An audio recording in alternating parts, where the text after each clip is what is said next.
Assalamualaikum warahmatullahi wabarakatuh. Izinkan kami dari kelompok 4 ingin membahas tentang pengembangan kurikulum bukti penilaian understanding by design.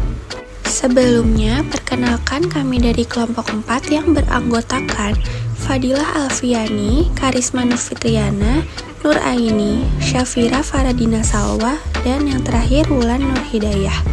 Menentukan bukti penilaian. Pada tahap ini, untuk dapat menunjukkan bukti bahwa seorang peserta didik telah dapat mencapai suatu hasil yang diinginkan dalam memenuhi standar. Dalam pengumpulan bukti, pemahaman ini guru harus mempertimbangkan berbagai metode penilaian. Metode tersebut merupakan tugas proyek dan bukti nyata. Tugas proyek meminta seseorang peserta didik untuk menerapkan pembelajaran dalam situasi yang otentik, untuk menilai pemahaman dan kemampuan untuk mentransfernya. Sedangkan bukti lain seperti kuis, tes, pengamatan digunakan untuk dapat melengkapi penilaian guna mengetahui pengetahuan peserta didik dan apa yang dapat dilakukan. Berikut terdapat beberapa artikel bukti dari penilaian Understanding by Design atau UBD. Artikel pertama yang berjudul The Understanding by Design Guide to Creating High Quality Units. Tahap 2, bukti penilaian. Guru perlu menentukan bukti yang dibutuhkan dan dapat diterima, yakni dapat dilakukan melalui asesmen. Pada tahap 2 ini, guru harus berhati-hati dalam menilai untuk mempertimbangkan bukti yang diperlukan untuk menentukan sejauh mana peserta didik dalam mencapai pengetahuan, keterampilan, dan pemahaman yang telah ia identifikasi pada tahap pertama. Penilaian pemahaman biasanya perlu setidaknya satu tugas atau asesmen dalam proses pembelajaran. Kemudian, pada tahap 2 ini, membuat guru harus memilih atau mengemban tugas yang mengharuskan siswa untuk menunjukkan sejauh mana mereka mencapai pemahaman yang diidentifikasi di tahap 1.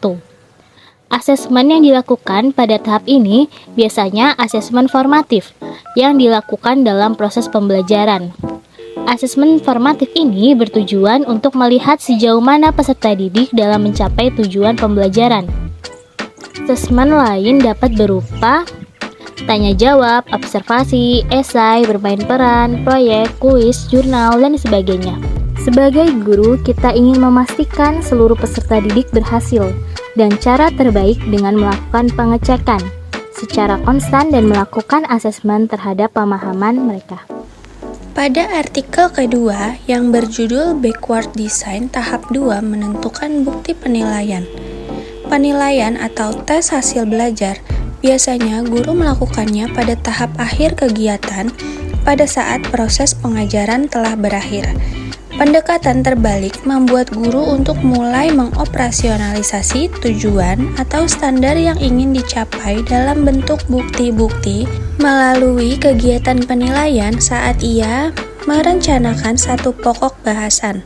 Proses itu mengingatkan mereka untuk memulai dengan pertanyaan pelajaran sebelum melakukan perencanaan kegiatan pembelajaran. Guru yang melakukan ini mencoba untuk berpikir sebagai penilai tentang pencarian bukti proses belajar, yang tidak saja membantu mereka menjelaskan tujuan yang ingin dicapai, namun juga mempertajam target mengajar dan belajar sehingga siswa dapat berprestasi lebih baik dan mengetahui tujuan belajar. Tingginya koherensi antara hasil yang diinginkan, kinerja kuncinya, dan kegiatan pengajaran dan belajar akan membawa pada tingginya kinerja siswa. Artikel yang ketiga yang berjudul Kontribusi Asesmen Formatif dalam Tahapan Understanding by Design terhadap Pemahaman Mahasiswa Calon Guru Biologi. Latar belakang penelitian Goleria dan Sudirman adalah saat ini masih ada pembelajaran yang tidak mendukung terbentuknya pemahaman mahasiswa, dan proses penilaian pun masih berorientasi pada nilai akhir yang kurang autentik. Maka dari itu, penelitian ini dilakukan dengan tujuan untuk mengetahui korelasi dan kontribusi asesmen formatif melalui UBD Understanding by Design dengan pemahaman mahasiswa.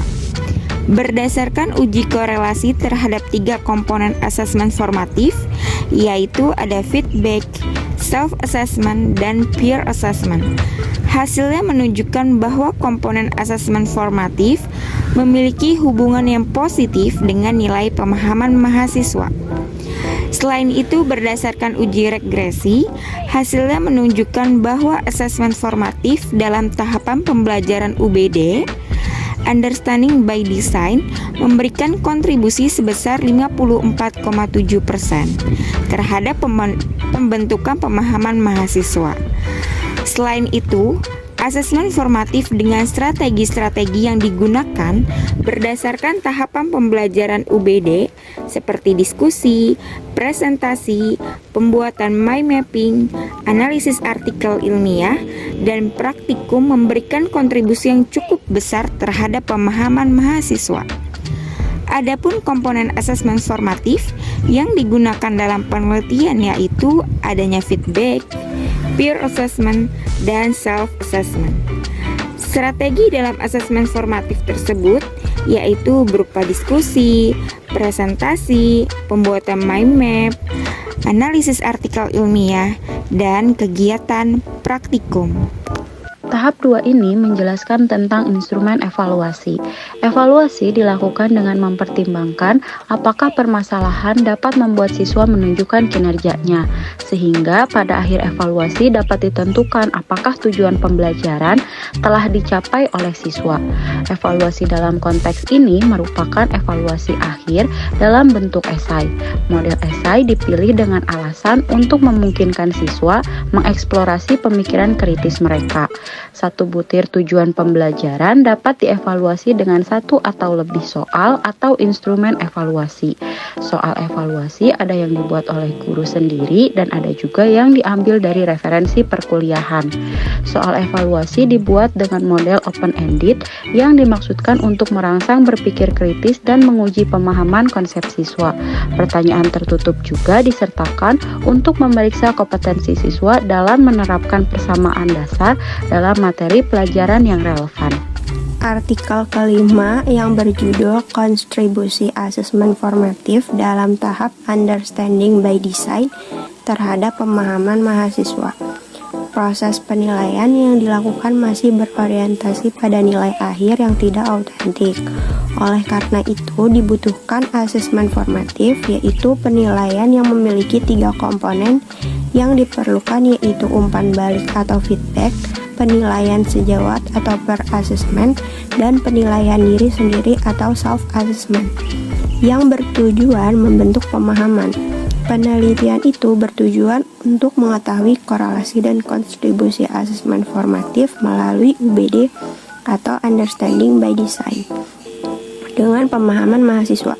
Partisipasi menggunakan rancangan korelasi kuantitatif untuk mendeskripsikan dan mengukur serta mengetahui derajat keterkaitan antara 2 variabel.